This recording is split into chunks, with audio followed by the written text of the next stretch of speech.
அண்மை செய்தியை பார்த்து வருகிறோம். மதுரை அரசு ராஜாஜி மருத்துவமனையில் மேற்கூரை இடிந்து விழுந்த விவகாரம் குறித்து உயர்நீதிமன்றம் தாமாக முன்வந்து வழக்கு பதிந்து விசாரணைக்கு எடுத்துக்கொள்வதாக அண்மை தகவலானது வெளியாகி இருக்கிறது. அது குறித்த அண்மை செய்தியை நாம் தற்பொழுது பார்த்து வருகிறோம். நேற்று புறநோயாளிகள் பிரிவு கட்டிட மேற்கூரை இடிந்து விழுந்து விபத்து ஏற்பட்டது. மதுரை அரசு ராஜாஜி மருத்துவமனையில் இந்த சம்பவமானது நடைபெற்றது. இந்த நிலையில் தாமாக முன்வந்து வழக்கு பதிந்து உயர்நீதிமன்ற மதுரை கிளை விசாரணையை துவங்கியிருக்கிறது. சுகாதாரத்துறை செயலர், மருத்துவக் கல்லூரி முதல்வர் பதிலளிக்க நீதிமன்றம் தரப்பில் உத்தரவு பிறப்பிக்கப்பட்டிருக்கிறது.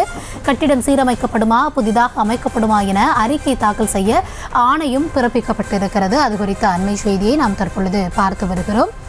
மதுரை அரசு ராஜாஜி மருத்துவமனையில் கட்டிட மேற்கூரை இடிந்து விழுந்த விவகாரத்தில் தாமாக முன்வந்து உயர்நீதிமன்றத்தின் மதுரை கிளை விசாரணைக்கு எடுத்துக் கொண்டிருக்கிறது. இதனைத் தொடர்ந்து சுகாதாரத்துறை செயலர், மருத்துவக் கல்லூரி முதல்வர் பதிலளிக்க நீதிமன்றம் தரப்பில் உத்தரவு பிறப்பிக்கப்பட்டிருக்கிறது. அது மட்டுமல்லாமல் கட்டிடம் சீரமைக்கப்படுமா, புதிதாக அமைக்கப்படுமா என கேள்விகளை முன்வைத்து அது தொடர்பான அறிக்கைகளையும் நீதிமன்றத்தில் சமர்ப்பிக்க நீதிமன்றம் உத்தரவை பிறப்பித்திருக்கிறது. அது குறித்த அண்மை செய்தியை நாம் தற்பொழுது பார்த்து வருகிறோம்.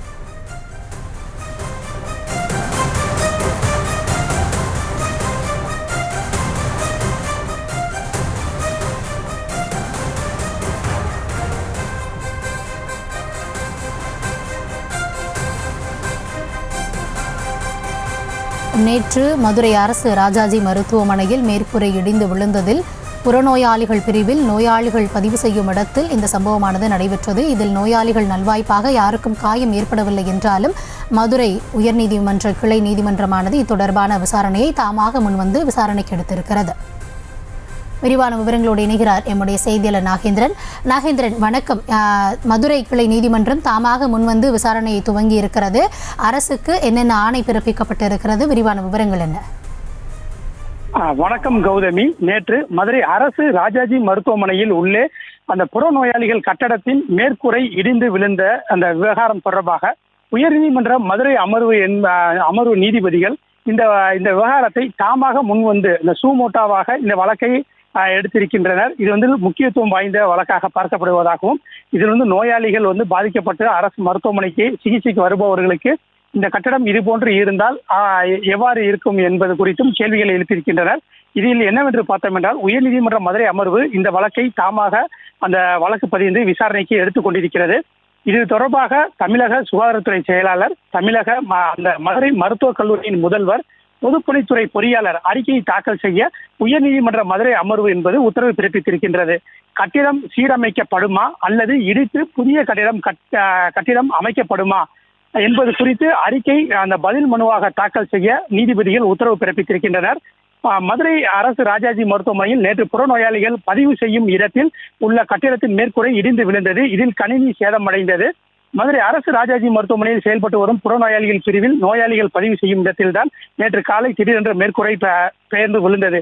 இதில் நல்வாய்ப்பாக யாருக்கும் காயம் ஏற்படவில்லை. இந்த விவகாரம் தொலைக்காட்சி மற்றும் நாளிதழ்களில் செய்தியாக வெளியானது. இதனை பார்த்த நீதிபதிகள் இன்று இந்த உயர்நீதிமன்ற மதுரை அமர்வு நீதிபதிகள் ஆர் சுப்பிரமணியன் மற்றும் சுந்தர் மோகன் ஆகியோர் கொண்ட அந்த அமர்வு இந்த விவகாரத்தை தாமாக முன்வைந்து விசாரணைக்கு எடுத்துக்கொள்வதாக அறிவித்தனர். அப்போது நீதிபதிகள் அதிக நோயாளிகள் செல்லக்கூடிய இடத்தில் இதுபோன்று மேற்கூரை இடிந்துள்ளது. எனவே இந்த விவகாரத்தில் தமிழக அரசின் சுகாதாரத்துறை செயலாளர், அரசு மருத்துவக் கல்லூரி மருத்துவமனை முதல்வர், மதுரை பொதுப்பணித்துறையோட பொறியாளர் ஆகியோர் எதிர் மனுதாரர்களாக சேர்க்கப்படுகிறார்கள்.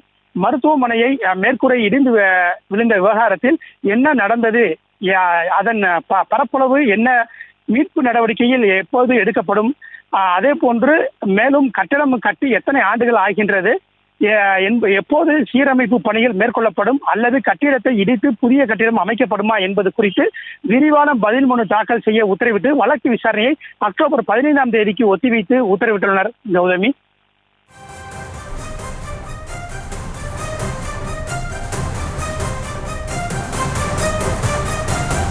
விரிவான விவரங்களுக்கு நன்றி நாகேந்திரன். செய்திகளை உடனுக்குடனும் துல்லியமாகவும் தெரிந்து கொள்ள சப்ஸ்கிரைப் பண்ணுங்க.